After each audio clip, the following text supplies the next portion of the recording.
So, what are we looking at here, Chris?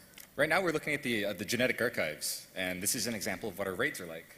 And for those of you who aren't familiar with what raids are the obstacle that blocks you from all that cool loot that Joe was talking about earlier, right? So in WildStar, we expect our raids to be 20 men and 20 person and 40 person. Thank you. I'm politically correct here. So when we first started designing these things, we approached it your standard MMO WoW, or your standard MMO style, right?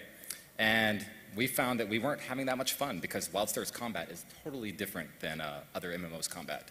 We have lots of aiming, positioning, movement, dodging, double jumping, and we weren't using those tools to start off with. So we have many developers from all across the industry, and we had to bring them in and start teaching them the WildStar combat. And actually, it took us a couple years to get used to it, but you can see after a couple years, we're really creating some great stuff here. Yeah, so let's talk about that, the creation process of this. And looking at this room, there's a lot of stuff going on. Yep. What's the intended difficulty of this? Actually, we're aiming for the very hardcore. We want these to be as hard as they can be for PvE content. But one of the things we like to say is that starting at level 1, we start teaching you the tactics you need to know to get through this stuff, right? You start seeing these telegraphs early on, and then we slowly increase the difficulty all the way up to level 50. So even if you haven't raided in other games, we're hoping that by the time you reach level 50, you might feel comfortable enough to get in there and actually see some of these tactics and try it with 20 or 40 of your closest friends. Close friends. Close friends, yes. Hey. Let's hope that they stay close after these things because it's going to be so brutal. Hey, Frost, I'll be your friend. I don't want you out of my raid. Your only friend. I'll be honest here. As much as Frost likes to act like he's hardcore here, I don't think he's actually good enough to go through our raids, and I think he will admit that. Damn. Yeah, that's sorry. True. They'd kick the crap out of me. That's, that's true. So let's talk about something else in these trash mobs, right? So we've seen some boss stuff. What about trash mobs in our game? I'd like to correct you there. We actually don't have trash mobs. We call them base population because... You say trash mob, I say base population. There's totally difference, right? Because when we're designing our raids, we're basically building a timeline. Let's say a raid's supposed to take 6 hours. We want to make sure every second of that raid is entertaining, right? We don't want these boring trash mobs that you have to lull through, right? So when we're designing it, every single portion of that raid is actually considered in seconds, right? We go through every second. And we try to design our trash mobs, aka base pop. We try to make it so that each base pop is a puzzle. And then after those mini puzzles you solve, you might approach a mini boss, which is a larger puzzle. It's a little bit more hard, or a little bit more complex to get through. And then you're going to approach a boss, which is probably some of the most complex puzzles we're going to put in raids. But really, we want to make sure that every single second of every single portion of the dungeon, it is entertaining for every single role, every single class, and every single player.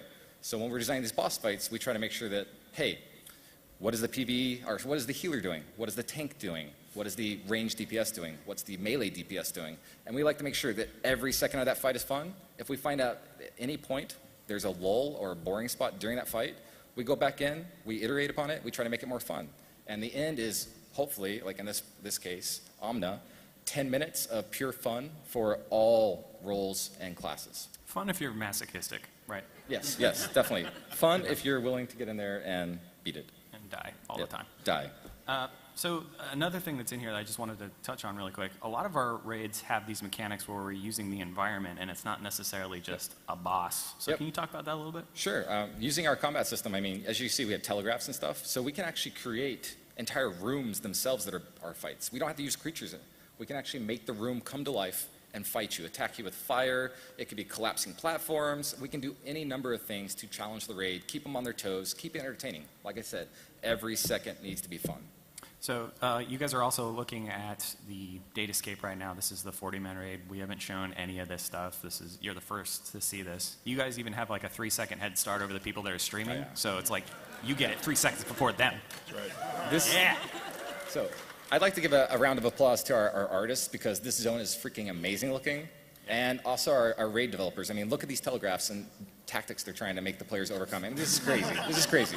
This is why Frost does not live. Frost is actually the one on the telegraph right there. What? Yeah. Dude.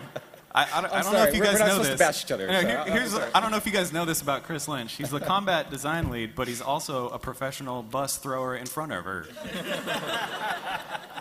It's on his business card. I'm sorry about that. It's getting awkward up Hey, there. hey, I'm one of the ones in the telegraphs too. I can't do it. Yeah. I'm lying. I can do it. Well, yeah.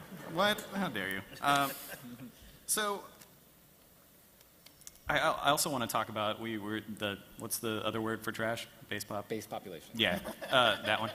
So, Joe, for those, you get loot off of those as well, right? Yes. Okay. Good loot, though, right? Yes. All right. Well, I just wanted to make sure that it's not always just about killing the boss to get that stuff, because you can get other Just stuff another out of that, mildly too. insane Yes. telegraph, by the way, going on behind us here. We try to reward you all along. Can I just comment briefly? People sometimes ask, don't telegraphs make combat too easy? Oh yeah. Yeah, How many of y'all are going to be able to dodge this? Level 3, yeah, they do. Come on. Somebody, where we say the devs are listening, we read all the comments that are on like YouTube videos and things that we read the forums, we listen to a lot of stuff. And one of the things that I saw that made me laugh, yeah, Can we you like guess who that melting is? faces. Yeah. So one of the things that we looked at was like somebody on there was like, oh, these are like training wheels online. That's what they should call this game because the telegraphs are training wheels. So those training wheels will melt your face. I just want to point that out. Just saying. Yeah.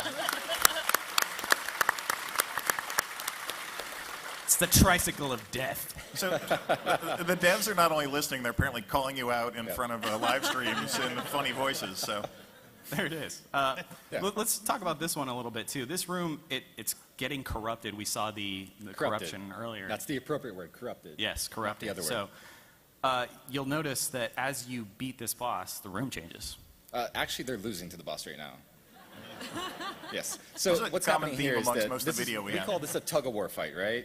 So you're trying to fight the corruption. Yeah, they just cleared off a portion of the corruption, and as they push that boss further and further back into the room, see him retreating there, he actually gains more and more powers as he gets further into the room. So as you're beating him, he actually becomes harder and harder. But as you start losing to him, he becomes easier and easier. So we call it like a tug-of-war. And we think that depending on your raid's skill, equipment, and various other things, you will probably get further into the room until you finally have enough skill or equipment to beat this boss. So This is a good example of a room that is an environmental hazard that we don't have any creatures in this room, but we expect you to get through it and survive it with 40 people. As you can see, the evil caretaker in the background, he's actually creating all this stuff. Yeah. Yeah. So this looks cool and all, but can we actually see a raid in action?